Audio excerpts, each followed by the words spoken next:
One of the ways that we lose a good conscience is when we declare war on one another.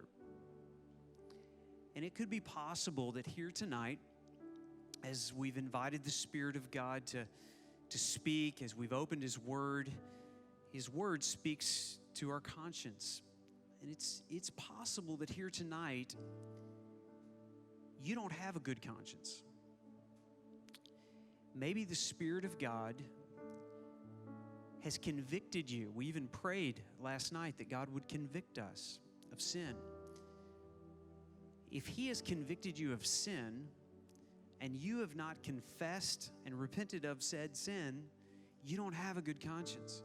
It's like the warning light, the engine light on the dashboard of your car. Let me just ask you this. How many of you right now, if I went out to your car and I started it up, the engine light would be on? Raise your hand if the engine light currently is on in your car. Keep your hand raised if the engine light has been on for over a year in the same car. And I know, you know how we justify it. There's probably something wrong with the light bulb, and that is a warning light to tell you you've got a problem under the hood. And the longer that you let it go, the more danger you are in. Your conscience is like that engine light.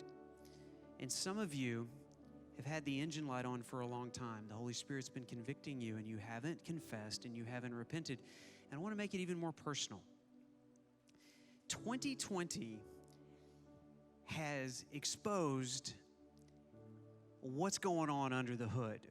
Somebody said you never really know what's going on in somebody's life until you push the right button. And it's been hard to escape the buttons.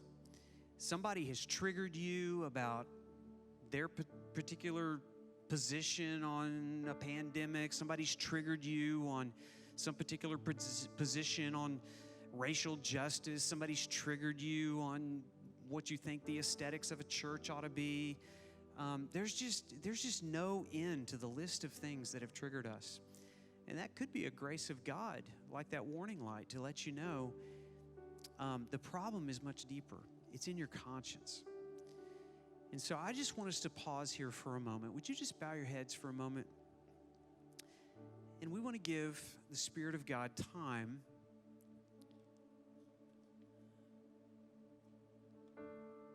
to work on our conscience.